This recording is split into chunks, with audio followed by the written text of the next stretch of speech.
Good evening, everybody.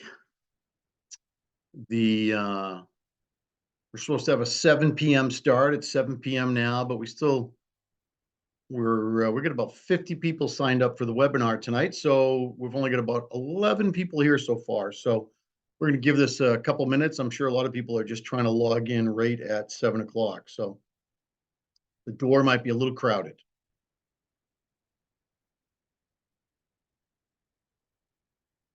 See some familiar names out there. Pam Littner. Sicily would be a big stretch from Yellowstone in the winter. A little different. Linda Rondo, good to see you. I hope all is well. It's nice to see a few names I don't know. I haven't had the pleasure of torturing you yet. I see Jerry, all the way from Utah. No, excuse me, not Utah, New Mexico. Very good. All right, and I see Miss Allison joined us.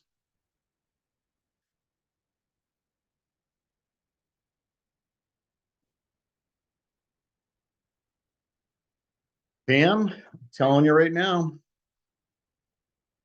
it's pretty dang cool. Pam just sent a note saying she's always wanted to go to Italy, and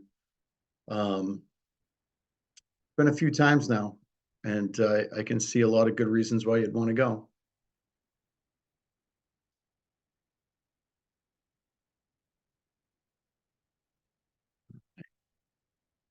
Looks like we got a log jam of people. It'd be a little warmer too, Pam. A little warmer than Yellowstone in winter.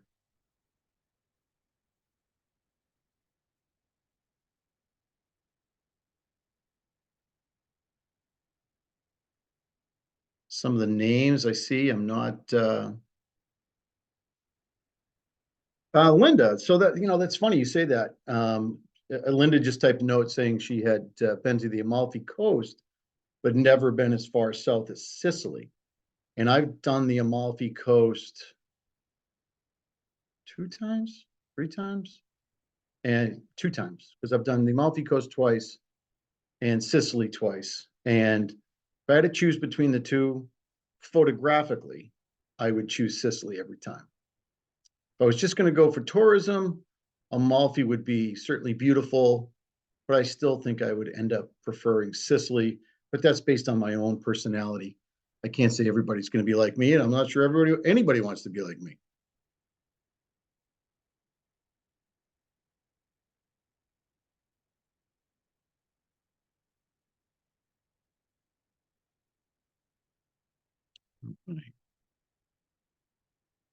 We're up to 15 here, so 14. We're missing about 35. Question for everybody. Can you hear me okay? That's always the biggest issue when it comes to my broadcast. For whatever reason, when I do webinars compared to my online classes, the webinar just doesn't seem to. Hey, Frank, how are you? Frank will be going with us. So I know Frank's going to Scotland with me. For whatever reason, the webinar is not, my laptop and webinars don't like each other. So the sound is usually not so great, but I think I get it fixed. So I'm glad you can hear me. All right, Marguerite, all the way from Long Island. Where in Long Island, Marguerite? If you don't mind me asking.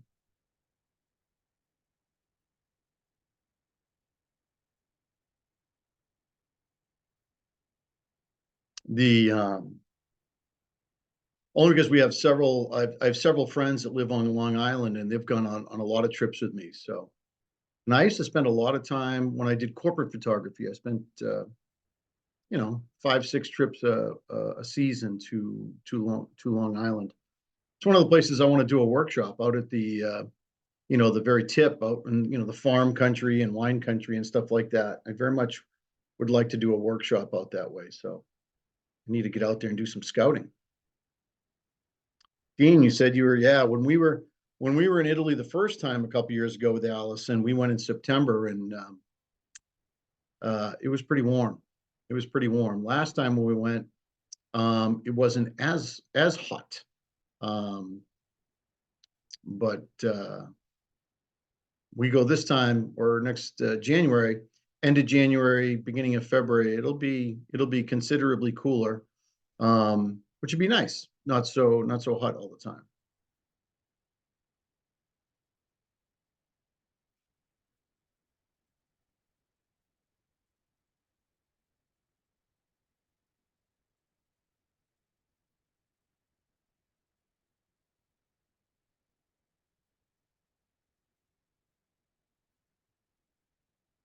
All right, we're going to give this 2 more minutes.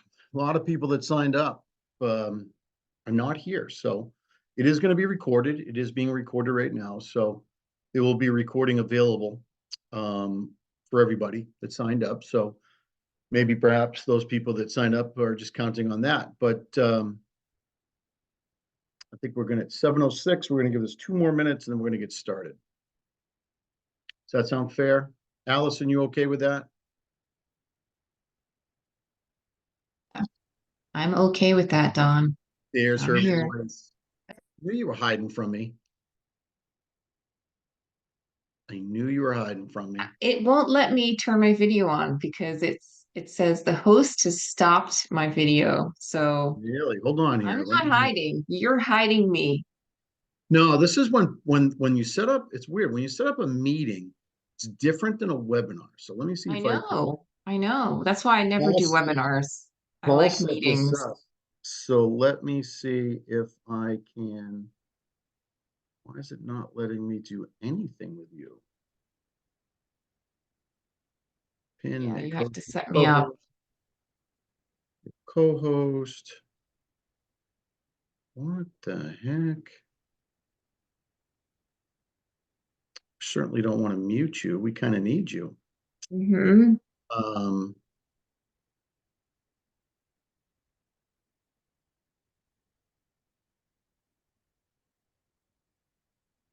oh, I don't like this part. So the panelists are not supposed to have their microphones or video cameras on, but you and I are supposed to. Um, So maybe you make me a co-host. I just did that. I just did that. Oh, well, And let me try and see if I can. Ah, see? there you are. There I There's Miss am. Allison. She's way better to look at than me. So, all right. Well, we got 15 people in here who are on time and ready to go.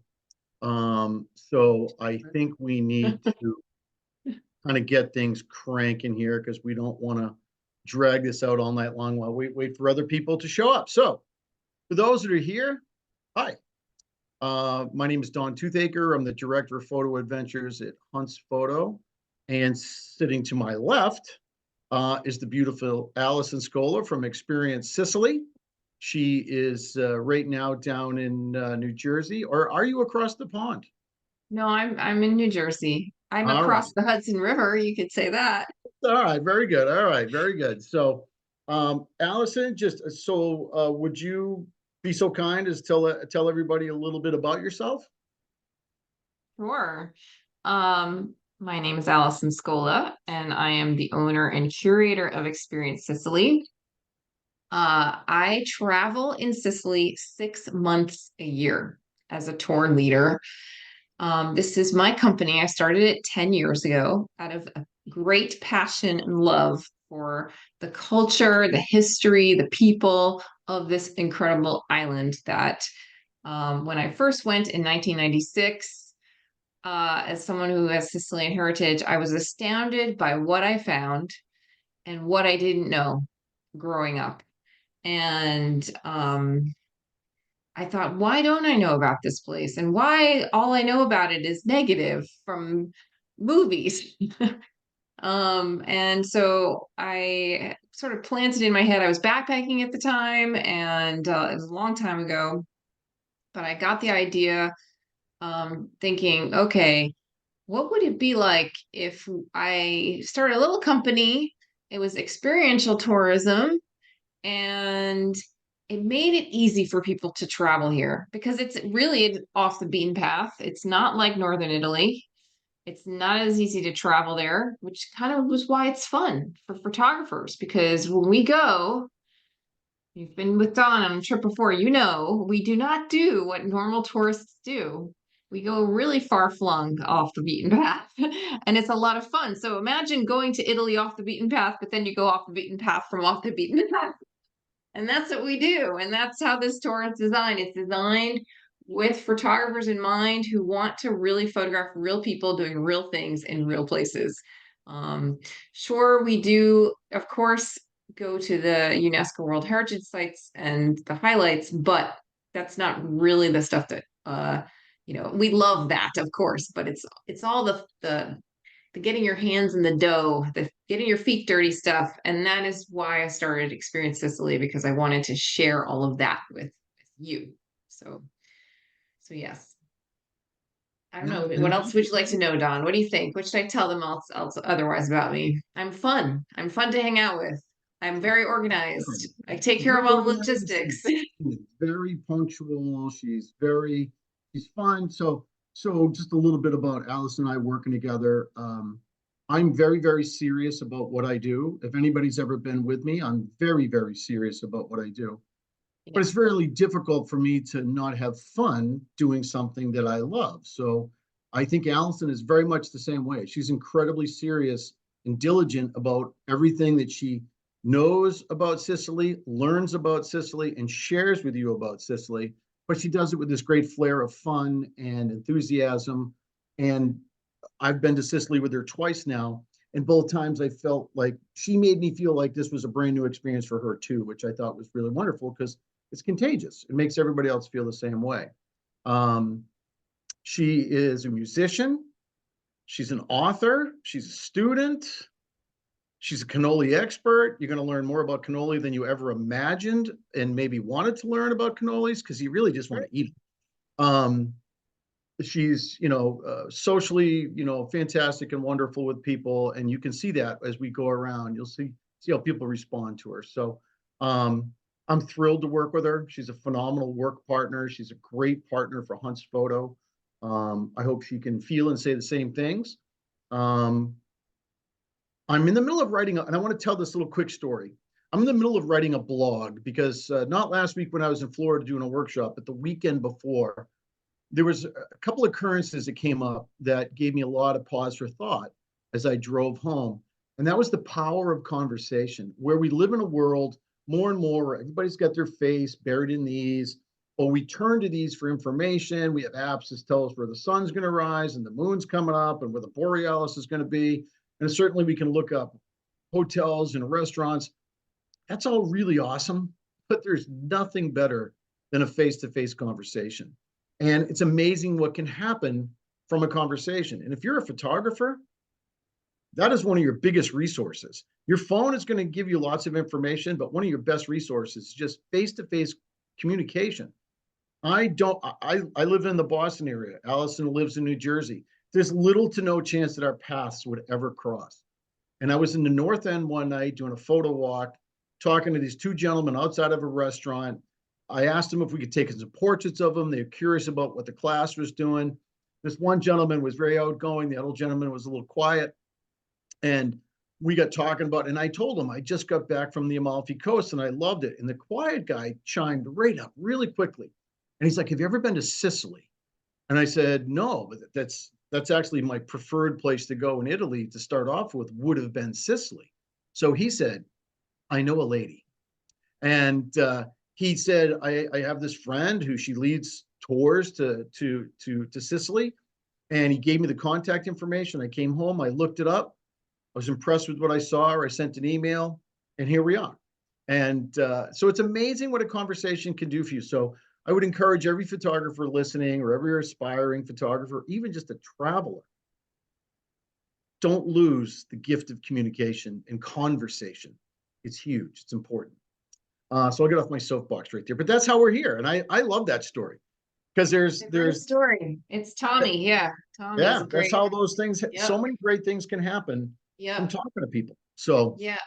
Well, and also, I just have to say this because, I worked in marketing communications before I started Experience Sicily, and I was at Columbia University, and I worked a lot with photographers. Alan Orling was the photographer I worked with. He was a portrait photographer, and he used conversation to take amazing portraits of people. So you know, it's also, it extends into the skill itself. It has a lot to do with the ability to make someone feel comfortable, to bring out their personality, you know. So you're absolutely right. Conversation is super important.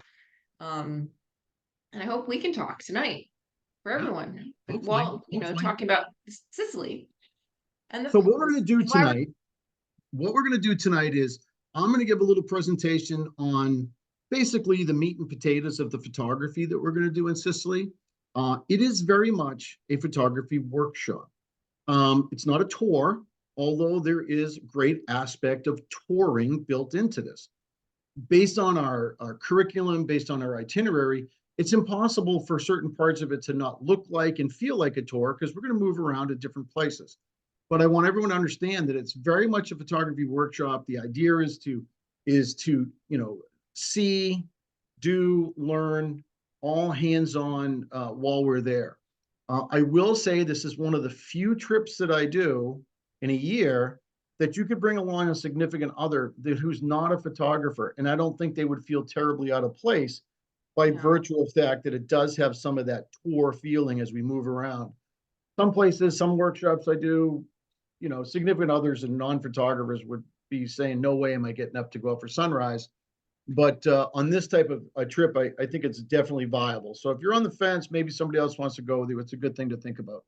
So I'll talk about the photography aspect, and then I'm going to turn over to Allison, and she's going to tell you all about our itinerary, what to expect for those type of things, what not to expect. We'll both be available for questions throughout. Down when we do this kind of format, there's a little box at the bottom that tells me when somebody raises their hand or asks a question. Ask questions as we go. I don't think it's necessarily productive to wait to the end because then if we have 40 questions, we might only get to 20 of them before it kind of peters out. So I'll keep my eye on that box, as will Allison. We'll do everything can we monitor those questions and answer them immediately and directly for you if you have them. I think that's probably the best way to handle things. Um, Anything you want to add to that, Allison? Uh, no, I mean, well, yes, I agree. I think that significant others can have a very profound experience as well as on this tour, trip, workshop. Sorry, workshop. It is a workshop, Yep. without a doubt. It's a workshop. However, we do a lot of culture immersive things, and you learn a lot about the history as well as seeing a lot of Sicily. And so there is a lot for both parties to enjoy on this experience for sure. Steve just asked, we're going to present this program or not. So I guess that's our cue to get going. Sure. So, all right. So let me share my screen. I'm going to put on a little PowerPoint presentation. And let's see if we can't get this to work just the way I want it to work. All right. Can everybody see that okay? Allison, can you see that okay? Yes, I can. It looks All right. great. All right, very good. All right. So really it's just going to be a little visual tour of what we're going to do. Now, some of the images I have in here are not going to be the places on the new itinerary because I haven't been there yet. So, but they're all going to be very, very similar with what the intent is. So, you know, we're going to, we're going to cover, we're not certainly not going to see all of Sicily. That would be quite impossible and overwhelming. We are going to circumvent the island kind of in pieces. And Allison will do a better job at explaining that than I will. But I want to just kind of give you a gist of what we're going to do. So see if I can get this to advance. Here we go. So first and foremost, what's a Hunt's photo adventure? Each and every photo adventure that I design, it's designed to be an immersive experience, all about learning possibilities, learning opportunities. I feel a great responsibility to expose people to a lot of different things. I don't do too many workshops that are designed to be any one singular thing. Last week I was in Florida for birds, and that's about the only workshop I do during the whole year that's kind of isolated on any one particular subject. So that's why when I talked to Allison about this, I needed to, really work with her closely to make sure that this was a very multifaceted opportunities for people. So there's always going to be instruction. There's always going to be this guidance, if you will. And we'll have as much discussion as you guys can put up with from me, because I love to talk about what we're doing. Again, that's me. Anybody want to look me up? That's my website. I'm really boring on Facebook and Instagram. I just use my name so you can find me.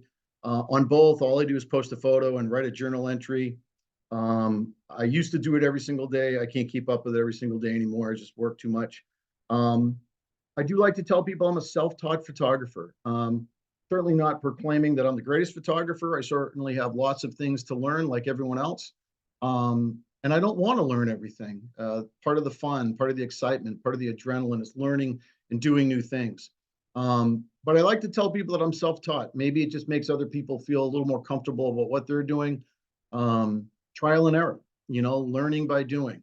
I learned on film, so there was a lot of waste, if you will.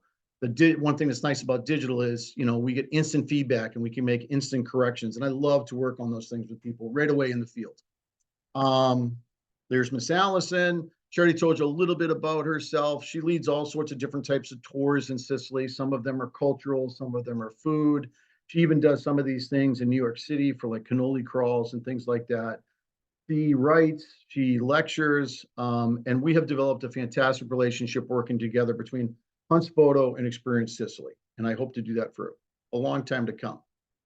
One of the things that I have learned to really appreciate Allison is she surrounds herself with good people. And I don't know if any one person could go any one place and know everything there is to know about it. There's always something new to learn for everybody. So what we do when we go to Sicily, she is certainly our primary leader as far as everything we're doing in our itinerary. But in each stop, she's going to have these local guides that are local experts. And they know maybe just the little nuances of the city or the village or the church or the fishing harbor, uniquely different than perhaps she does. And I really like that because you get a lot of different thoughts and feelings and interaction with different people. And these are just some of the people that we're going to encounter. Maybe not everyone on this trip, but most of them, I'm sure. But that's something, I myself try to do. I want to be able to surround myself with as many good people as possible. I think that's just smart, good stuff. Why did we pick Sicily? I picked Sicily selfishly for its history, really, to start with. I was fascinated by it. But I also understood the dynamics of the way that it's an island. It's part of Italy. I think some people think it's its own country. It is an island off the boot of Italy, but is very much part of Italy. But it has its own unique history by virtue of its geography and where it is. And Allison will go in great detail when we're there to tell you about all the different, centuries of conquering forces and the influence it has on the architecture, that it has on the food, that it has on the people and the culture. And it's still all there, even though certain cultures are long gone as far as a conquering nation. They left behind, seeds of their culture, which is, I just think, fantastic. So Sicily is this wonderful little melting pot of things. And because of that, I think it presents a tremendous amount of really interesting photographic opportunities: history, culture, landscape, people. And of course, there's always the opportunity to learn about this new place and its history and its culture, which is really, really fascinating. Allison said it right. I think Sicily has long been associated with things by virtue of Hollywood that aren't always necessarily glamorous or good or appealing. And I assure you, everything about Sicily is glamorous, wonderful, and appealing. It really is. When I first sat down with Allison, I had a pretty heavy list of things that I wanted to accomplish if we were going to do a trip like this. And I needed to understand that it was the primary focus of everything doing was photography. It is very much a photography workshop. It was really important for me to explain to her that I want photographers to have access to opportunities, meaning the hotels we're going to stay in are in the villages or the cities where we're staying, and we can just walk out the door and do things. Some other times when I've done some other things with other vendors, they've done a spectacular job. They secure some beautiful locations, but sometimes that location doesn't allow us access to things. And I think that's a really important thing. If you want to go out and take a walk at 11 o'clock at night because you can't sleep or you just want to take a photo, you can. If you want to be up earlier and out for sunrise when they're cleaning the streets and things like that, you can. We take a break because everybody needs a break, but you want to stay out and walk around or go do some shopping, you can. That's really important to me. I wanted to make sure that we explored the culture and the different cultures.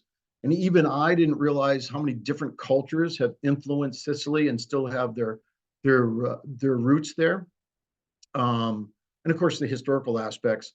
And I wanted to make sure we experience mainstream Sicily because you have to. You have to go to certain places like Palermo. You have to go to certain places like the Valley of the Temples. You have to go to Montreal. Those are because they're so incredibly worth seeing and photographing.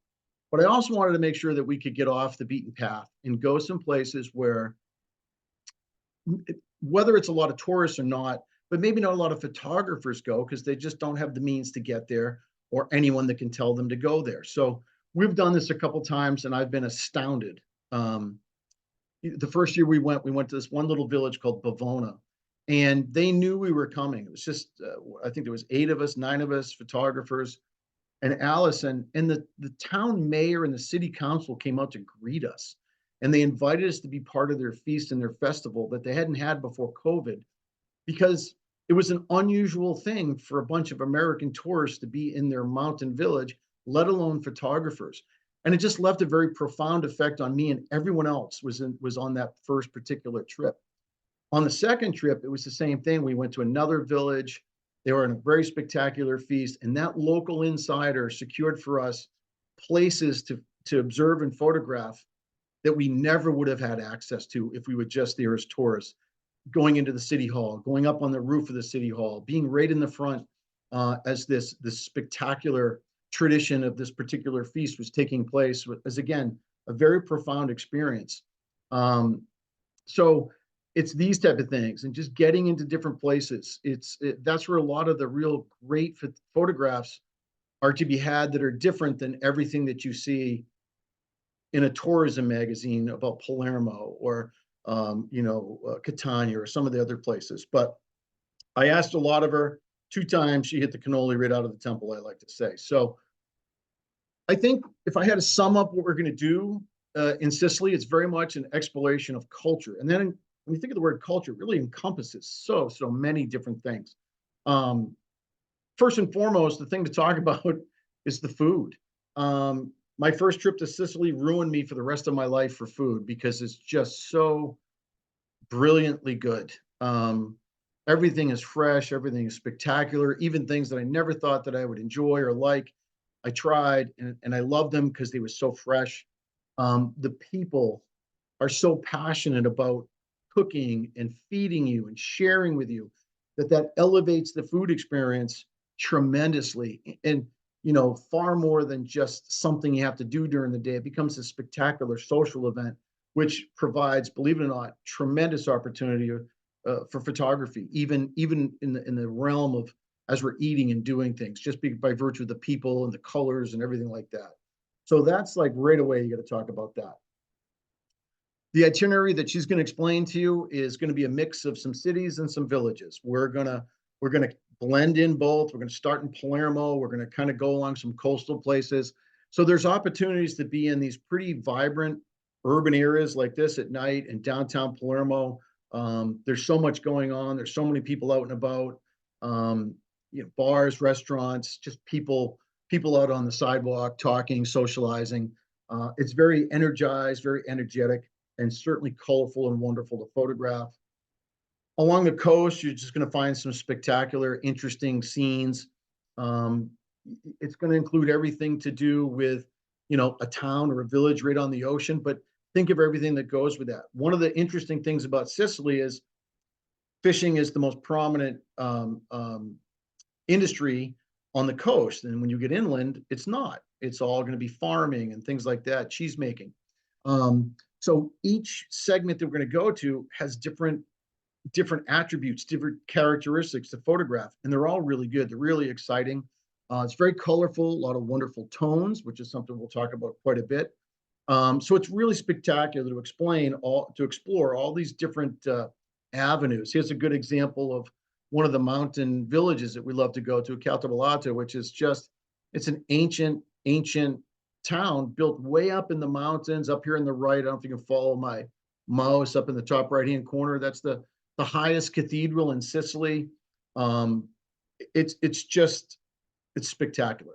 And you get to walk the streets here. We're going to meet some artisans here. We'll have some local insiders. Just a really, really spectacular place. The history is overwhelming. I hesitate to even talk about it because I'm certainly not an expert on it, but the history is literally overwhelming. It goes back thousands of years. And it's really kind of hard to wrap your head around it. You know, everything to do in the Mediterranean was happening, you know, long before, let's say, North America was, in the sense of the scale of what was going on for trade and commerce. There's so many ancient buildings, ancient churches, cathedrals, just buildings in general, streets, neighborhoods. It's vast, it's endless, it's big, it's interesting, and we're going to try to make sure that we photograph as much of that as we can. This is one of the restaurants, sitting looking at one of the old churches right in Palermo. Valley of the Temples, Allison can tell you more about this, but these go back thousands of years. And they're still some of the best remaining architecture from this period. They're still standing. We can walk right next to them, photograph them. It's really something to think that, you know, 2,500, 3,000 years ago, people were inside these temples, no different than us, really. And I find that to be very thought-provoking and inspiring, especially when it comes to trying to photograph it, because it is challenging, but it's really cool. Different aspects as you make your way around this big UNESCO site, all sorts of wonderful things to take in and see. Opportunities to be creative and think outside the box. You're going to have all sorts of things like this, which are kind of your mainstream postcard type of documentation. Get a little more, you know, creative with composition. But then there's these wonderful other opportunities to make use of things. You can't tell, but that pillar is probably, you know, 70 feet tall, and just playing with some of the clouds in the sky, just looking for opportunities like that. Certainly, we're going to explore other parts of history with all sorts of statues. And again, the architecture is around you everywhere you go, whether you're in the city, whether you're on a seaport, or whether you're up in a mountain village. It's you're surrounded by it all the time because it's all so ancient. I'm not always a big fan of photographing other people's art, but I love to incorporate it into a bigger scene such as this. It's a challenge, and a lot of that is kind of interesting, and it takes a little work on composition and thought. But again, those are great conversations to have. Palermo, you know, is adorned with all sorts of so many little details that you could spend a week just in Palermo photographing that city alone. We'll be there for a few days. We can make our way around. I particularly like to photograph there at night. A lot of great colors, a lot of great interest, a lot of great movement and people. Just really cool. And again, you have to stop and think where you're standing, what it once was, and who was there before you. I think in order to feed your imagination and your creativity as a photographer, you're really going to have that romantic, sensuous ability to kind of transport yourself to different times. Montreal Cathedral is just mind-blowing, and the scope of the scale of it, the beauty of it, the intent of it, the design of it, and to think that it was built in such a really short period of time, you know, 1,000 years ago, is just really, really incredible. And again, when we go there, I think everyone to a person will be pretty awestruck. There's so much to take in right inside the cathedral, and it's a challenge. We can't use tripods. But again, that means we get to play with some of our techniques and our skill sets, start to learn to trust the technology of our cameras more and more with high ISOs. But as you can see, it's just spectacular, just spectacular. And every big place is made up of many small things. So when we see a big landscape, we have to remember that big landscape is made up of thousands and thousands of small details. And I would encourage you at all times to pick through those small details and find things that are appealing and interesting. This is in Montreal Cathedral. I just love this candle display. And for anybody that sometimes, they question, like, I don't want to use high ISO. This is ISO 6400 handheld, um, wide open aperture, so that I can get the fastest shutter speed I can. And I don't mind, I don't really see much in the way of grain in the image, and I'm not a big editor.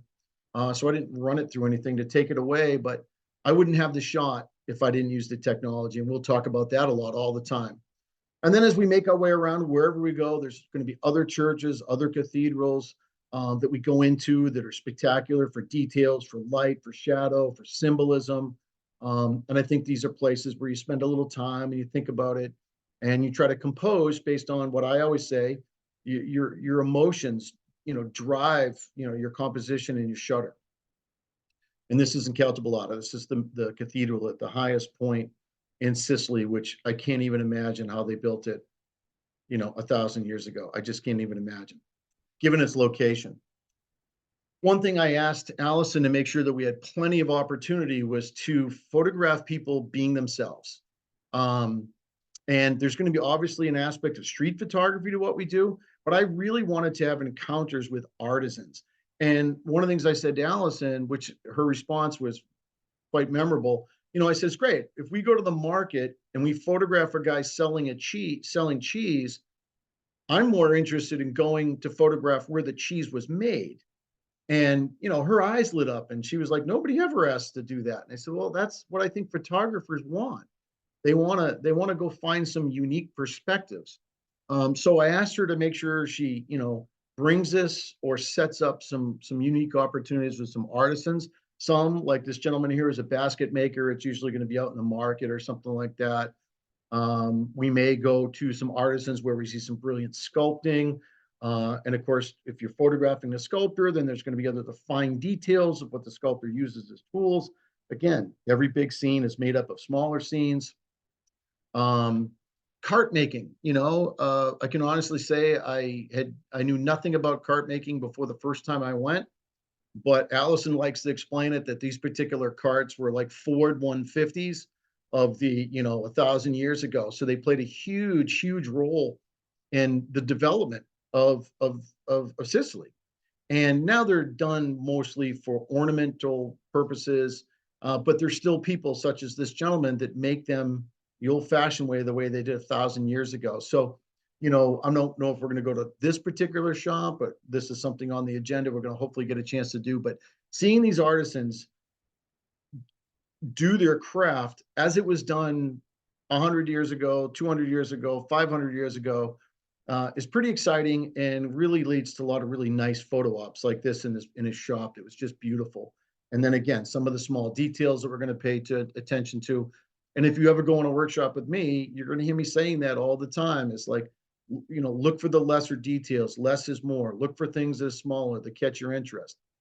Pottery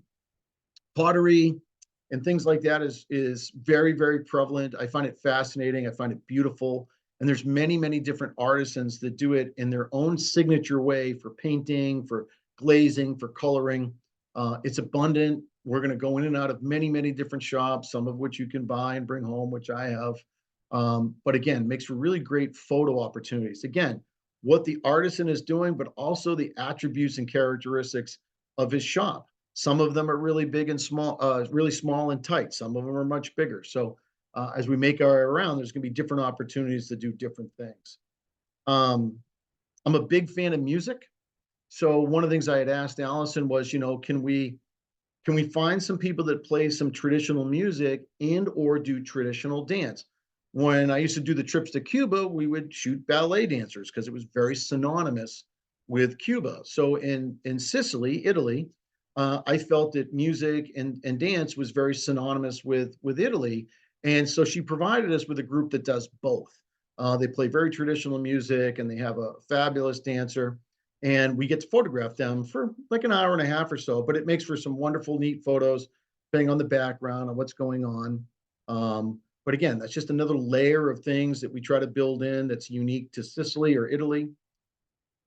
As we make our way on the coast, again, I think I already said it. The fishing industry is huge right on the coast. Not that it doesn't have impact on the interior of Sicily, but when you're on the coast, every single meal you're getting fresh, literally fresh fish. And it's a fascinating thing to see the boats come into the port, and then everyone descends upon the boats to buy for their restaurants or their markets. And then we get to experience it on the other end by going to dinner, and maybe you're having something that just came off the boat at 4 o'clock that was caught at 11 o'clock in the morning. So the fishing industry along the coast is just like our fishing industry here in New England. It's very rugged. It's very colorful. There's a lot of texture. There's a lot of detail, and it's full of people that are full of character. So, making our way along some of the fishing ports, there's just so much room and opportunity to look for color and detail, but also tones and points of interest. Watching guys, fix seining nets, every day with their own hands as they're sewing. It's right out in the open. I spent a lot of time on the coast of Maine and here in New England, and I don't see a whole lot of that. So to be someplace where people are fixing things by hand immediately draws your attention for some great photographs. And one thing I'll say, and at the end of my little presentation, I'll talk about it again, but Sicilians are very, very welcoming. They're very, very friendly. They're very, very curious to what you're doing.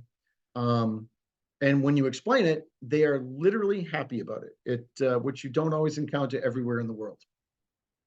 And like I said, when the fishermen are starting to bring in the daily catch, and all of the restaurateurs and chefs line up to pick and select which fish they want, it's a pretty fascinating process. So we try to incorporate some time for that. The very first time I went to Sicily, my second greatest demand was, can we go see a festival? Now, I don't know where everybody that's listening is from or if they have any experiences. My only experience with Italian festivals growing up was in the north end of Boston, and it was good and it was fascinating for a long time until I experienced it away from there. And the love, the tradition, the lore, the devotion. This right here is in the village of Bavona, which we won't be going back to on this trip. But on this particular one, we were treated like VIPs and put into the choir loft to watch this. And every single person in the workshop, including myself, was weeping because of the incredible devotion showed by these people in their pride in their tradition. And then we were invited to be part of the procession. It was just incredible, just incredible. You get down on the floor, you can see this Madonna that they all hold in the highest of esteem, and it's a great important thing for their community, and there's no way you cannot feel it. And we have great opportunity to photograph them. You can get right in, you can photograph some of the people that are taking part. If we go in an evening one, you can walk around and be again right in the part of these processions. You're right in the middle, you're in the thick of things. It's really exciting. There's a tremendous energy that just exudes off everything that's going on, and it's contagious. It just gets you so caught up in it, both personally and creatively. Inside, this particular one last year was a different type of festival than the one we saw the year before. I would never say that one was better than the other. They both had equal emotional impact about what you were seeing, and they both had completely different creative impact of what you had opportunity to do. One was more in the day. This one was all in the evening, late into the night, actually. It was just fascinating to step so far outside of our comfort zone, outside of our culture, outside of what we know and understand, and be part of something that you literally have no idea about, and you get to witness it firsthand and then get to photograph it. It's a really special treat. I don't know how else to say it. I wish I could say it more eloquently to make everybody go, oh, I get it. But I think it's literally one of those things that, if you were there with me, you'd say, I get it, Don. I get it. There's always an adventure to Mother Mount Etna, which is the large volcano on the island. You can pretty much see her from everywhere when she lets you see her, because she's usually shrouded in some sort of smoke. But we will take a full wheel backcountry excursion up the mountain. go inside some lava tubes to look around. Again, really unique photo opportunities.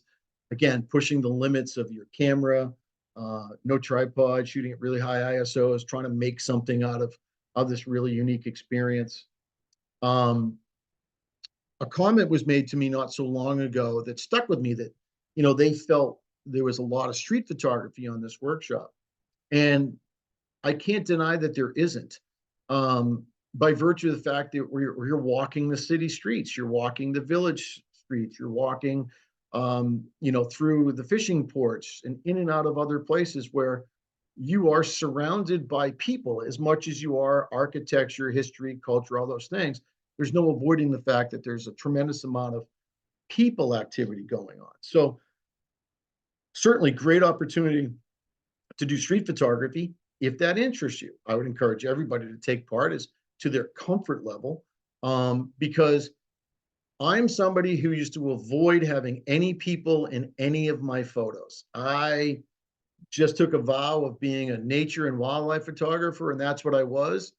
And now it's the opposite. I welcome people. I look for people, because there's no place in the world that you can go where people don't impact your experience.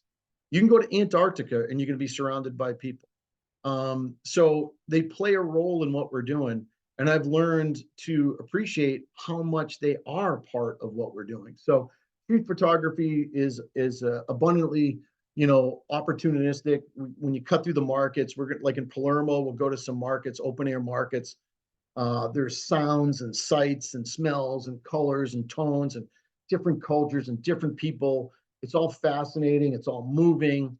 I think, we work on some stuff in there as much as we can. Sometimes you stumble upon some really interesting scenes, like nuns shopping at a pharmacy in the open market.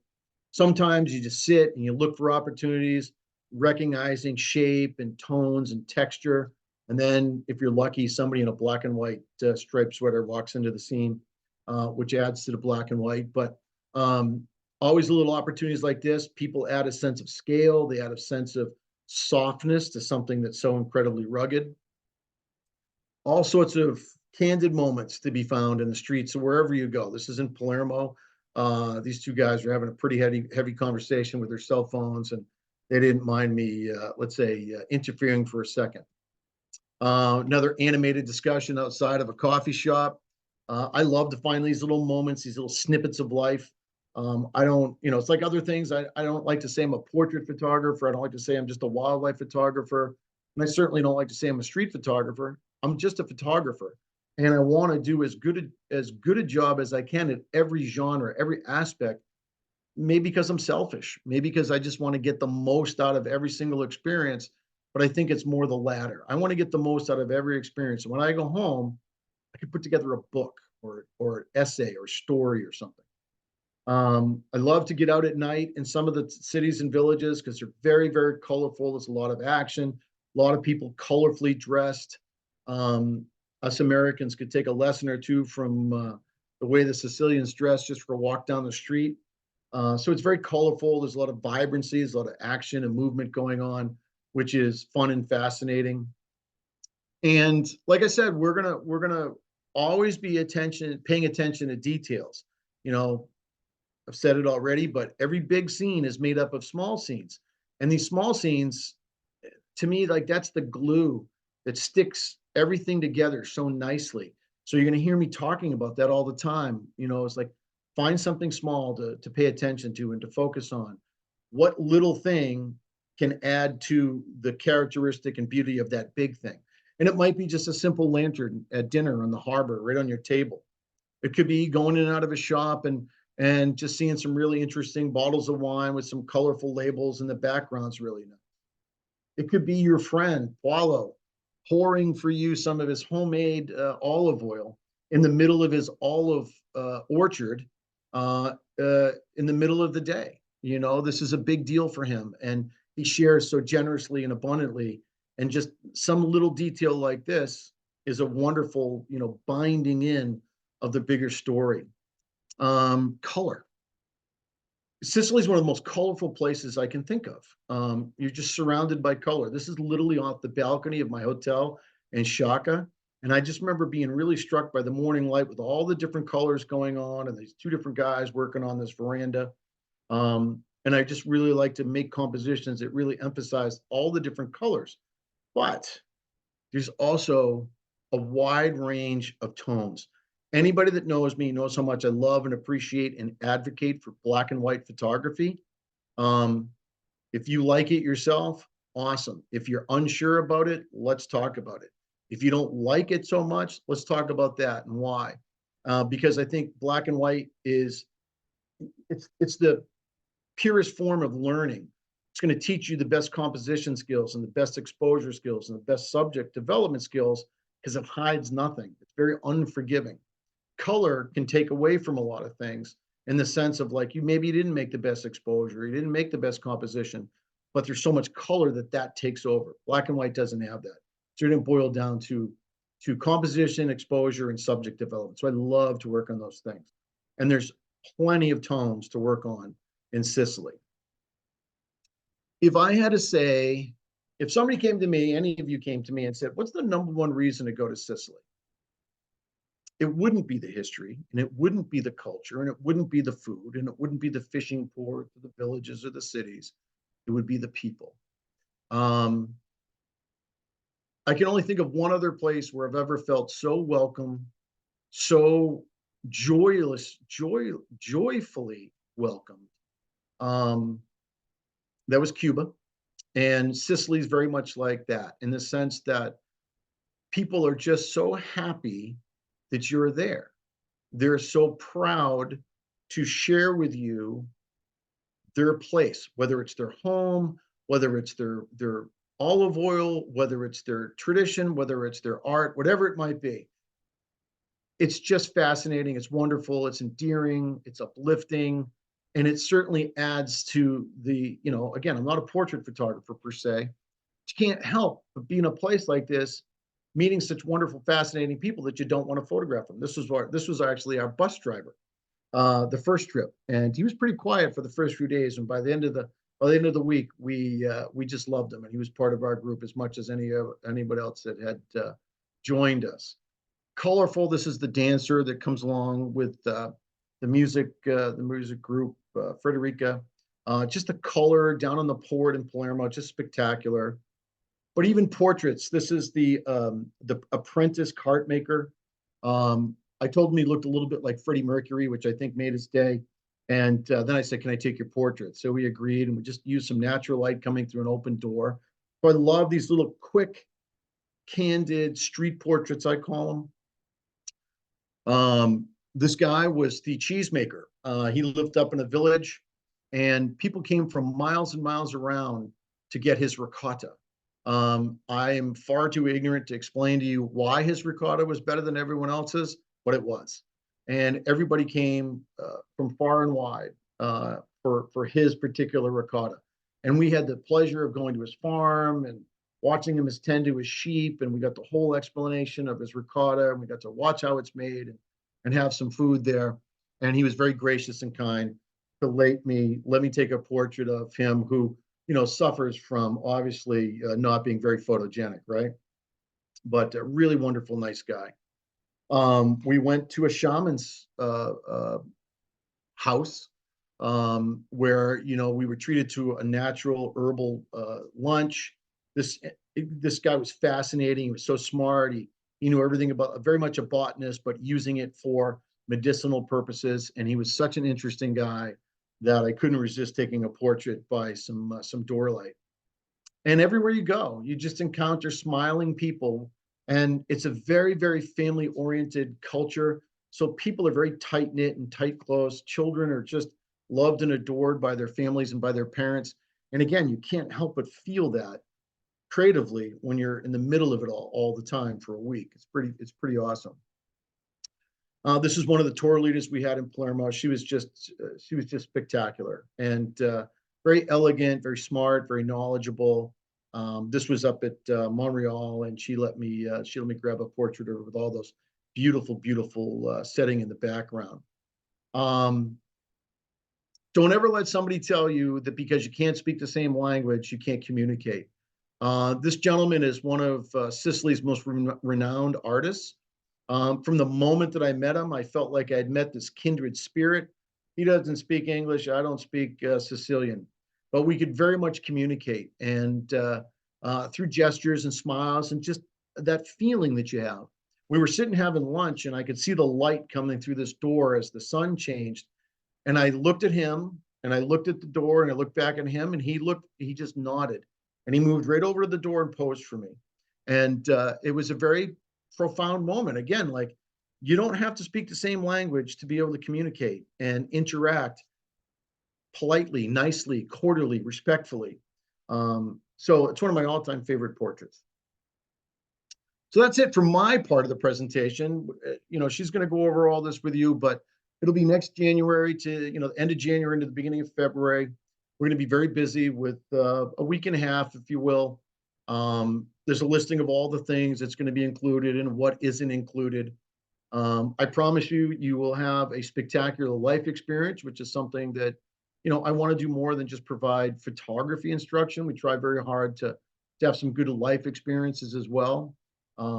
This is a great opportunity for just that. Sicily is a beautiful, wonderful, welcoming destination. You're going to come home with thousands of images and your heart bursting with good stuff, truly and literally, truly and literally. So that's it. Any questions at all on anything to do with photography, anything to do with, what we might be encountering or looking for or talking about? Feel free to ask.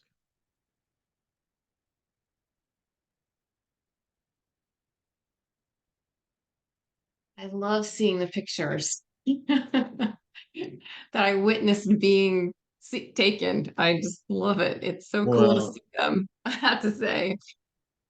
I'm trying to figure out, let me see, pause share, stop share. There we go. All right. So didn't seem like there was I saw one little question mark go up. Hold on for 1 second. Oh no, that was the original one. Doesn't Oh look no, like. one just came in. Let's see. Do All you right. ask people on the street if you can take their pictures or their photos? Absolutely. Yes, you do. Absolutely. And that's part of what's really nice about having some of the local insiders, because they speak Sicilian and they know people, and they can kind of broach the subject to people for us. Like, for instance, if we're going to a restaurant or we're going to go to the fishing port, they're already going to be there saying, there's some Americans here doing photography. Do you mind if they take pictures? Allison speaks wonderful Sicilian. She'll be right there to Italian. yeah, and ask the questions for us and kind of set it up.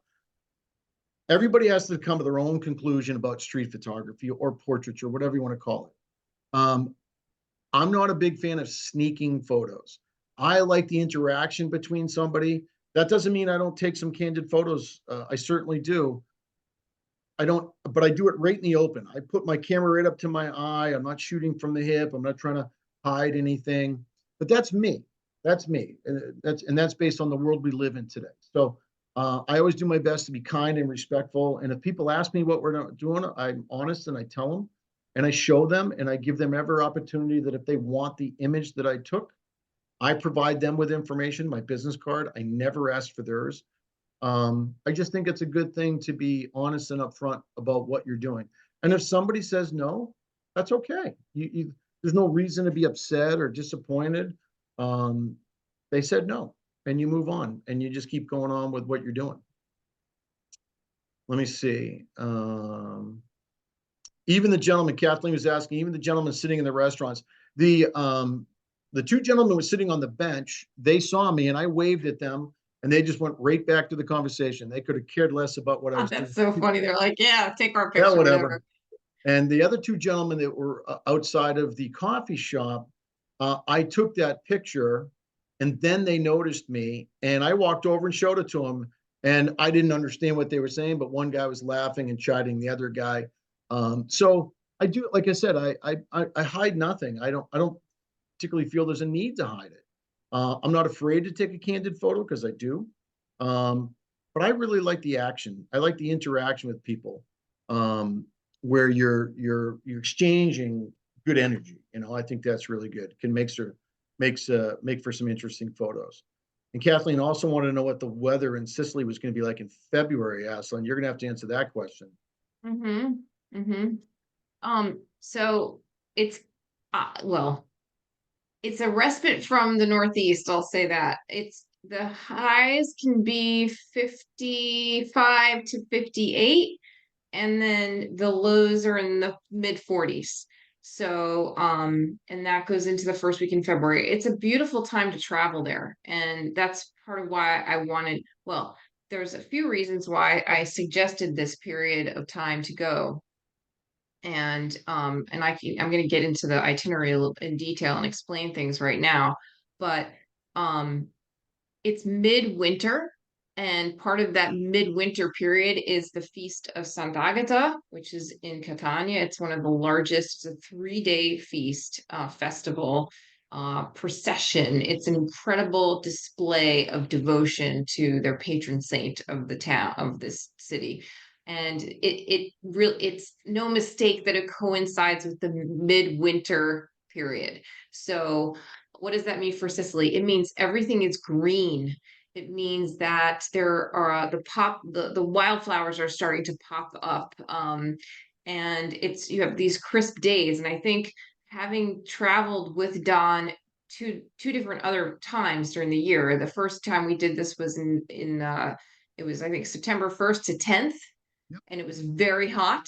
And Don was like, never again. Wow, it was hot. And then the second time, which we did last year, in 2023, it was May, right? It was like May 6th or something, in the beginning of May or so, right? And Yep. that was a whole different thing because we were getting late spring, which was very lovely. This is really nice because everything is really crisp, everything's fresh, and also the there's not as many tourists, and so that also enhances our experience. It enables us to stay in some beautiful places too, that the prices are lower, because it's not a high season period. But let me get into so to answer your question again, it's high 50s in the days and mid 40s in the when the sun goes down. So I've been there throughout the year. Um, this year, when did I go? I left on the 12th of February. So, I was wearing, depending on the moment, I had an under jacket and a leather jacket on with a scarf, and I had a hat and gloves and I would put on one and take off other, depending on what the moment was. So it's a dressing in layers kind of experience. Anyway, so I'm going to share my screen and walk through the itinerary, explaining things. So I think you can see here what I've got on the screen. So this is and as Don pointed out, he sort of gave you the bullet points of what it is. It's 10 days, 9 nights. It's the price is $69.75 for that's per person. So even if you want a single room, that is basically the price for single room. If you have 2 people sharing a room, then the price will go down. And so that you just ask us about that and we'll tell you what the price is. So because we found that so many people come on this trip as singles, that we just came up with the single price. However, like I said, if you do plan to share a room with someone, then let me know and we will give you the price for double occupancy. In terms of meals, everything but 6 meals are included. Everything but 6 meals. So that means all breakfasts, 7 lunches, and 4 dinners. And I will just say that we eat constantly in Sicily. Part of the experience is like tasting all these cheeses and breads, etc. So you're not going to be wanting much during those 6 meals, not included. Or you'll just be happy to go have eat a pizza or have something wonderful. Why should it cost less for couples when you are providing food? It costs less for couples because they're sharing a room. So a room costs, and this is where everyone gives all tour operators a hard time about what is the single supplement. The single supplement is because you have one room. That one room costs $200 or €200, let's say. Okay, it costs 200 euro, no matter if there are two people in it or one person in it. If one person's in it, it costs 200 euro. If two people are in it, it costs 100 euro for one person and 100 euro for the other person. So when I take out the fact that there's two people sharing that 200 euro room, then the price goes down. That's how the difference of price would be presented to answer that question. So if you have a roommate or a spouse or a significant other, then we would give you the price for the double occupancy room cost. Okay, because you would be splitting that room. I hope that explains it. So we'll be spending for 5 nights in the first hotel in Palermo and 4 nights in the second luxury bed and breakfast in Catania. We would arrive in Palermo. You're going to do a multi-city round trip ticket so that you don't have to double back. It's very important that you fly into Palermo and out of Catania because the two are about 3 hours from each other. So to give you an idea, Sicily is the size of Massachusetts without I-90 and with lots of mountain ranges, I like to say. So traveling around the island is not as simple as getting on a superhighway all the time. So that's part of why we're basing things where we base and we move halfway through the trip. And east to west, you'll have two different cultures, two different topographies too, which is the other thing, because the east side is dominated by the volcano Mount Etna. So and you're going to be on it, which is really neat. So when you arrive in Palermo, you're going to be staying in Palermo Center. Literally, this is where this is called Quattro Canti. It is the center of the historic center of Palermo. We are staying steps from this piazza, and it's a beautiful hotel. Literally, you walk out the door and you're right in the middle of everything. So this is one of my preferred properties in Palermo. It's extremely comfortable, great breakfast, and like I said, location can't be beat. So that first day when we arrive, we'll have an orientation and then a walking tour of Palermo Center, so that you get a little oriented to see it. And the architecture in Palermo is pretty fascinating because it's a combination of all of the influences over the course of the 3,000 years of human history. So you've got Baroque, you've got Gothic, you've got what we call the Arab Norman heritage. So it has an Arab Norman flavor to it. A lot of medieval influence on this side of the island, Spanish as well. So that's the day you arrive. We'll have dinner as a group. The first full day, Thursday, January 30th. Again, we're going to have a local guide, an expert guide taking us through Palermo Center. And then we'll also visit Montreal Cathedral. Don was mentioning about Montreal. This is an incredible UNESCO World Heritage Site. It has 63,000 square feet of mosaic tile imagery around the cathedral. All of this is what you're seeing is mosaic tiles, gold leaf inside glass is basically how they created this. So it's an amazing, amazing thing to see. And then also we'll see the cloisters, which are a beautiful all of these also are decorated mosaics and they're all different. It's fascinating to see that. We're gonna have lunch in the markets in Palermo, which is an interesting street food cuisine, very much influenced by the Arab domination period, which was the 9th and 10th centuries. And so we'll be in the markets, which are pretty animated and fun to photograph. And it's really important to know that we leave time for you to take pictures. That is the point of all of this. So we design these days so that photography is the center of it, but you're getting a lot of things to photograph, lots of different things to photograph. I am your tour leader. So as an expert in Sicily, as someone who travels there 6 months a year, I have a very comprehensive understanding of the culture, the people, of the island. I'm an insider as well, so that's something that my colleagues would tell you. about my relationship to them and to this place that I love so much. One of the things I mention here is that I don't do, I'm a small boutique tour operator. I do not look to have any commissions from any places I take you and all that stuff. It's all really organic and locally seasoned. I want to support Sicilians. So that is my mission as part of my as part of Experience Sicily's mission is to support local businesses and local producers. So that entails meeting on Friday. We go off into the countryside. So we're going to see outside of Palermo what life is like. So you don't have to speak Sicilian. Someone's asking, I speak Italian, but not Sicilian. I don't speak Sicilian, Don, and I do understand some of it. I do have some vocabulary in Sicilian. You will hear people speaking Sicilian around, but for the most part, people are speaking Italian.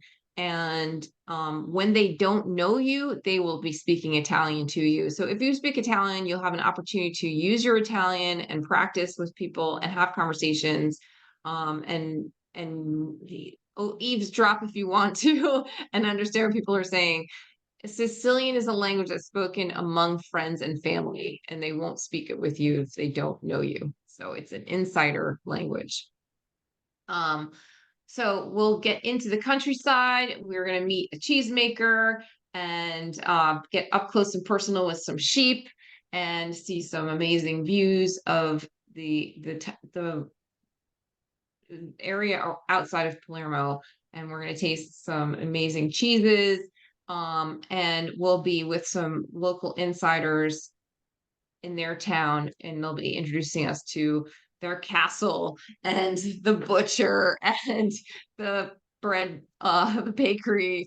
So there's a whole plan for being exposed to local non-city life outside of this bigger city.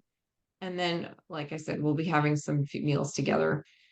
This will also include some cooking as well this day, and so you'll be able to see, some cooking going on or participate in cooking as well if you wish. On Saturday, February 1st, we're going to go to the fishing village of Porticello. And this is my grandfather's fishing village where my grandfather grew up before coming to the United States.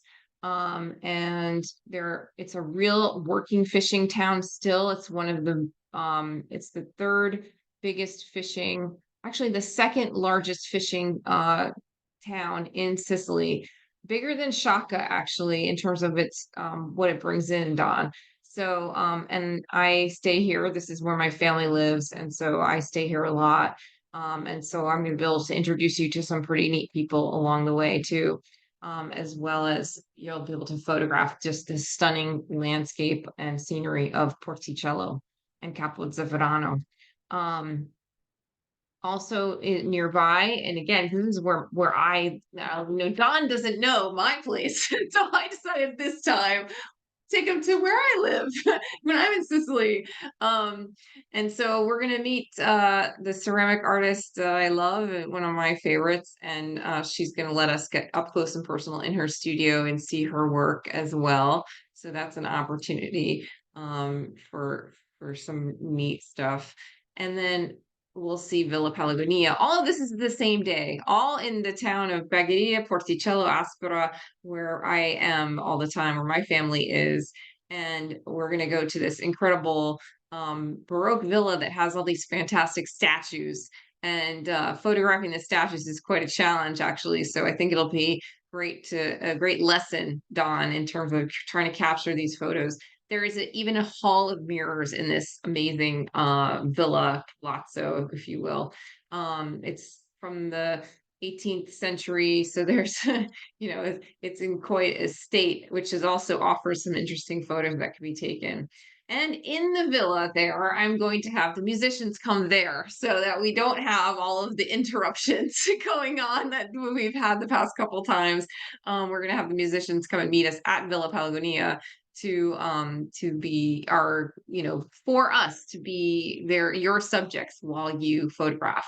And we're going to go visit also studio of my friend who's a painter of Sicilian carts, Michele Ducato, and he's one of the cart painters who painted for Dolce and Gabbana. If you're familiar with their one of their fashion campaigns of the last 7 years or so, um, they feature Sicilian cart designs in a lot of their clothing design, and Michele is one of their painters for their stuff. So we'll meet him and get in his studio as well.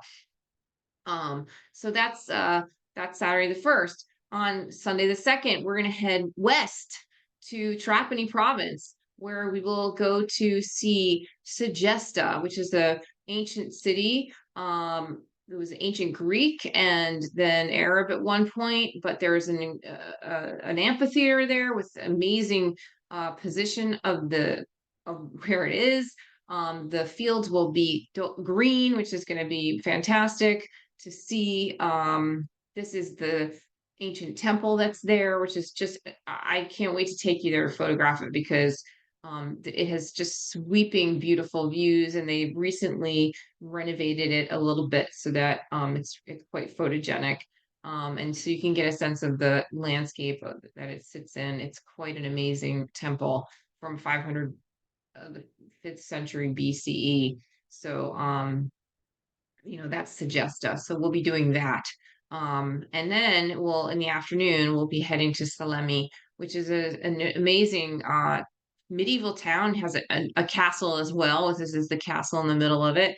And the streets are narrow and interesting balconies, and lots of interesting characters of people walking around. It was the victim of an earthquake in 1968. So that also offers some interesting options to photograph, as well as it is one of the biggest devoted towns to Saint Joseph. And so they have a whole culture of making um, bread loaves in honor of Saint Joseph. And so we can photograph these incredible loaves that they make. It won't be St. Joseph's Day when we're there, but there is a museum that features all of these basically sculptures made out of dough, and it's pretty amazing. I'm trying to remember, did you see San Biagio Platini? We saw the bread Yeah. arches in San Biagio, right? Yep, So yep. this is a similar ritual, but for Saint Joseph instead of for San Biagio, or for Easter in the case of San Biagio Platini. Which I have a group there right now. Actually, tomorrow they're going to to see all of that. And they're going to see Aldo tomorrow as well, the herbalist. So I will hook us up so that we have some ladies, or at least a couple people making these, and you can photograph them making these incredible bread loaves. So they're not, I wouldn't consider them artisans, they're devotees to Saint Joseph, and they've been making these bread loaves since they were children, and it's quite a thing. And then we'll, by the sunset, head to the salt flats, which are not far away, to see the windmills, and we'll capture them at the sunset. That's the plan, if all my timing goes right. Here's my mom. This is not snow, Don. This is salt. How do you like that picture? Pretty good. Did I do a good job? I mean, Good. I took most of the pictures. Actually, I think all the pictures you're seeing. I'm not I'm an amateur photographer for sure, but It's good composition, good use of scale. yeah, yeah, thought so. I like my mom with her orange jacket against the, Right. all right. So there you go. So this is the, sunset on the western coast of Sicily is pretty magnificent. And so we'll time it, because I've been told not to miss sunset and blue hour. So I just want to tell a story about Dawn and why we work together great, and why you should come on this trip, because it's really about photography. So last May, we were in Ragusa Ibla. We went to dinner. Dinner was at 8:30, and Don was being all like grumpy. And I was like, Don, why are you being all grumpy? I'm like, what's wrong with you all of a sudden? He's like, you booked dinner a little early because we're missing blue hour. And I was like, oh, how can I have done this? How could Middle of one of the most beautiful cities in the world. I know, So and it was a blue hour, and I had no, I hadn't considered it, and now I will never make that mistake again. So, so that gives you an idea of the chemistry between us and how we work together, and my sensitivity to what Don wants, because it's for you as a yeah. participant what you're going to have opportunity to photograph. And so I can't emphasize enough how this has been completely customized to match what Don wants. And And it's what I want this, for, it's what I want for the other people, really. I just know that if you're gonna go all the way there, you want to get every drop of goodness out of it. And no one is gonna starve in Sicily. no, no one will starve. No one will starve for sure. Marguerite just asked a great question. What time is sunset and sunrise in February? Well, I and didn't, that's well, I Google it. I would Google it to tell you. So let's see if I can Google it hopefully it's quickly while we're earlier. here. Yeah, it's going to be early. It's like 5 o'clock. So the day I will plan the timing of the day is going to be completely planned according from, I bet, and I do this all the time anyway, because I like to have my clients, whenever they're traveling, plan for being somewhere awesome for sunset, Yeah. right? So how many days are we sitting in our offices at work or whatever, and we don't get to see the sunset, right? So when we're out and we have the opportunity, I make sure that it happens. So let's see, sunset Trapani on January 30th? No, February 1st. 29th, or what is it, 29th, I guess I could just say. 5:30, right? So Oh, again, I would be planning according to all of that. That's exactly right. great. Um, so February 3rd, Monday, February 3rd, we're going to check out of Palermo and start heading east. And again, Don, this is a new itinerary because it's designed for these dates. It's designed for also keeping things, I'm also responding to what you've liked in the past, and also giving you a good mix. So this on the way east, we're going to stop at the Roman Villa of Casale, which is a UNESCO World Heritage Site.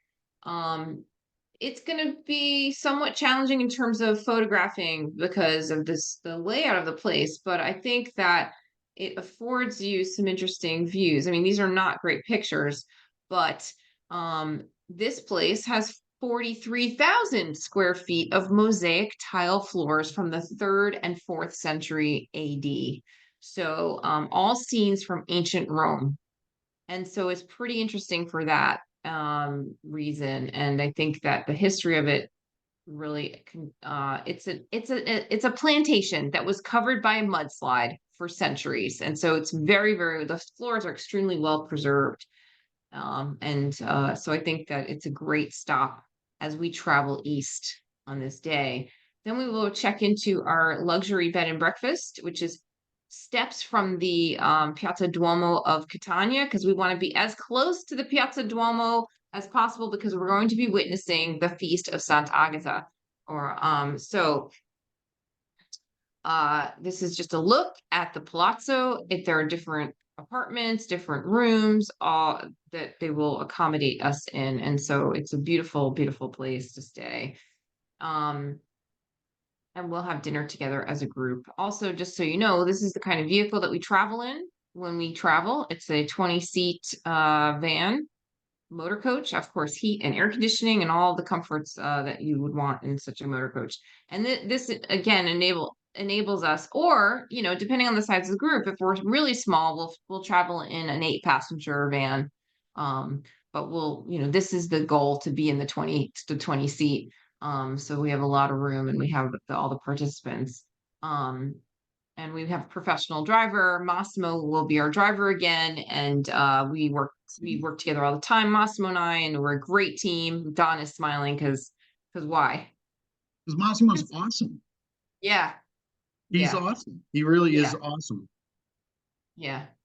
I trust him with my life and all my clients' lives. So this is a trusted colleague for sure. And he and I work together all the time. We read each other's minds, and I think that's a very important aspect of what we do as tour hosts.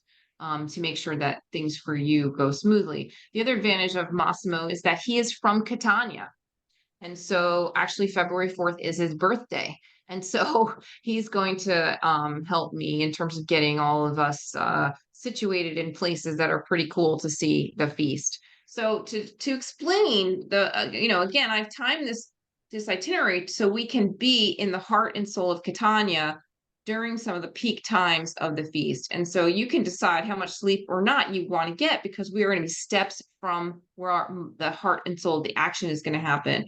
There's incredible fireworks display one night, but really the big moments are the processing this statue of Saint Agatha through, or it's actually a bust, through the streets. And you can see the devotees are all dressed in these, white robes with the black caps, and the town is completely outfitted to celebrate this patroness that they are completely crazy about. And here are two men, devotees, to in their costume, their outfits. So there's a lot of opportunity. This is not the kind of thing, like one of the things that I was amazed about when I was at the feast up close, I think it was 2016 or 2017. I don't remember now what year I was there, but there are no barriers.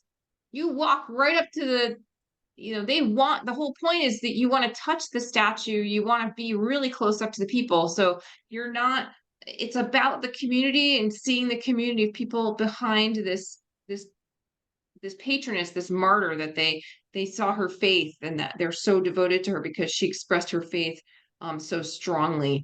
And so you can get right up close to all of the action. There's no barriers preventing you from seeing it. And Catania in the center, this is the Piazza Duomo, is pretty extraordinary in terms of its Baroque architecture. It has, the lava stone black and then the limestone white. And so you have these contrasts that make it interesting. Don, you've been in the center. We were at the market, seeing the fishermen in the morning. So that's another thing. You can get up. And again, we're steps from this. You can get up in the morning and go to the market and photograph the fishmongers yelling at each other and all the people bartering for different fish. You're going to be right in the heart and soul. This is the Opera House in Catania. So, and then we'll also see, this is the Castello Orsino, where it's an art museum. So we'll have a walking tour with a local guide too, to familiarize ourselves with the place. But the idea is that when we know the schedule of the feast, you can learn, we'll be planning things, and also you can decide, oh, you know what, I do want to get up at 4 o'clock in the morning and watch them carry the candles out across the piazza and all that. The fanaticism is amazing, and that's what this is why I chose to do this one, because it's like every day of 3 days there's something different to take a picture of and capture. One of Don's favorite things is going to the Museum of the 1943 Landing. This is a World War II museum. It's a pretty fascinating place. And so one of our excursions, which is right in Catania, will be to go to this museum for a couple of hours and learning about when the Americans and the British landed on the coast of Sicily and moved through the island over the 8 weeks of the summer of 1943 to take Sicily from the fascists. Okay, so then, again, in the mix of seeing the feast, we're going to go to Mount Etna and have a Mount Etna excursion. And you'll walk on a crater. You'll have, by the way, so this is a crater, that's a crater, that's a crater. There's all these craters around. These are all extinct. I don't want to scare you at all. They're all extinct. We will not be anywhere in harm's way. Etna is 11,000 feet above sea level. We'll be at 6,000 feet when we walk on those craters. But it will have snow cover on the peak, which will be really cool for photography as well. And we're going to learn all about the volcano during the excursion. You can see the people here walking on one of the craters across the way. So, and you'll go inside a lava tube, which is pretty neat. so there's a little bit of a nature as well. And that's why I'm saying that there's a lot here for a non-photographing participant to come along and enjoy it too. After that, we'll be heading to a winery and have a wine experience, learning about Etna wines, drinking Etna wines paired with a lunch, and we'll get up close with the barrels. Unfortunately, there won't be grapes because it is January and the grapes the vines are at a totally different point in their cycle of the year. But that might be something interesting too, especially if we meet with a winemaker who's working on his grapevines and learning about the grapevines up close like that, which we can do that for sure. And then again, like I said, there's all of these are candles that people carry around, big candles. They represent the fact that they tried to burn her at the stake and it didn't work. So, there's lots of cool stuff to learn about Santa Agata, the feast. And if you want to read more about the feast, this is all on experiencesicily.com. So if you go to experiencesicily.com, and I'm going to show you where to find this on our website. You can go to Tours of Sicily under 2025, Photography in Sicily. It's right here. And you can read all of this yourself, reviewing it. And what I was going to say was that you can read about the feast here, read more about the feast here. If you start following my blog that I posted, now these are from, a few years ago, but you can read about each day. This is day 1, and then you can do day 2, and you can keep following day 3, what happens. So you can learn all about the feast and what happens on each day. And so what you might be photographing that day. It's all there. And then we have, let's see, that's the 5th, the 6th. And we have a day where we're going to go to Siracusa also. And again, the timing of this will all be determined about what's the feast is going to be happening, and what Don wants to photograph and not. And then we have time in Siracusa to enjoy this, another beautiful city south of Catania in southeastern Sicily on the coast. And then you're on your way home. Arrivederci. So I think that this similarly, and you can read all about all of the things that are included, what your tour price includes, and information about everything basically. We're very hands-on in terms of how we help people prepare for the trips, and getting everyone up to speed and getting them the information they need in order to really feel comfortable traveling and feel comfortable doing the work, because it is about enjoying yourself. It's about learning, and we want, as Experience Sicily, we want to support all of the learning that's going on. And you spent a lot of money to come to Sicily. We want to make sure that your trip goes smoothly. So as your tour leader, it's my job to make sure that happens. And it would be my great pleasure to host you in Sicily. And like I've said, I've enjoyed so much working with Don. It's been such a pleasure for the past 2 times we've worked together. So for me, it's a lot of fun because I get to do things that I don't get to normally do with tourists. So this for me it's kind of, I plan trips of like, I'm also taking photos constantly. I'm just using my Samsung S22, but I'll tell you, I can take some pretty neat pictures with this. Good job. And Kathleen said, thank you for the great presentation. You're very welcome, Kathleen. You're welcome, Kathleen. I do want to say one other thing too. If you have questions, certainly can ask me. Glad to answer whatever I can. Allison and her team at Experience Sicily are going to know a lot more about the logistics. And I'm just going to say this, I'm not telling you have to do it, but if you decide to take this trip, they have a fabulous lady that they refer you to for booking your flights. And not only does she make it pretty fun because she's a hoot, I would love to meet her, but she's really good. She's really good about, pricing it. She's really good about, thinking about the things that maybe you're not thinking about, like he's done. There's a connecting flight. I think we should take this earlier flight because I don't want you to have to rush to your connecting flight, things like that. So it comes at a minimal fee. I think it's like $35. Yeah, it's And $45 now yeah, and for them Marlene, to she just help does you a, per ticket, but it's worth every penny. It's worth it every really is penny. because it's tricky because again, so she said you fly into Palermo, but you fly home from Catania. And it's Yeah, very that easy to multi-city call and, round trip is yeah, not so easy for most people to book. They don't understand the yeah. concept of it. So And that's why I we'll decided to go do through the work Marlene, and for I'll you. Let go the through it every time. agency. Mm-hmm. Every Mm-hmm. single time. All right. That was pretty good. We got through that in about an hour and a half or so. So is there any more questions or thoughts? Certainly I'm available anytime. Send me a note if you have questions. I guarantee you Allison and her team will answer questions if something comes up. This is being recorded, so it's supposed to get sent out automatically, and I will double check in the next 48 hours to make sure it does. Um, Yes, Kathleen S. If you have a spouse that wants to go with you, absolutely. Um, you know, there'll be a discount because of the sharing of the room and things like that. But when I do my trip to the Grand Tetons, it's not really designed for a spouse because we're leaving at 4 in the morning and we're usually done late in the day, even into the nighttime. And that's not going to be the best for somebody who's not engrossed in the photography process. But on a trip like this, when we're all talking about f-stops and shutter speeds and composition, there's still plenty for a significant other to take in, learn about, enjoy across the board outside of photography. I say so. Yeah. Absolutely.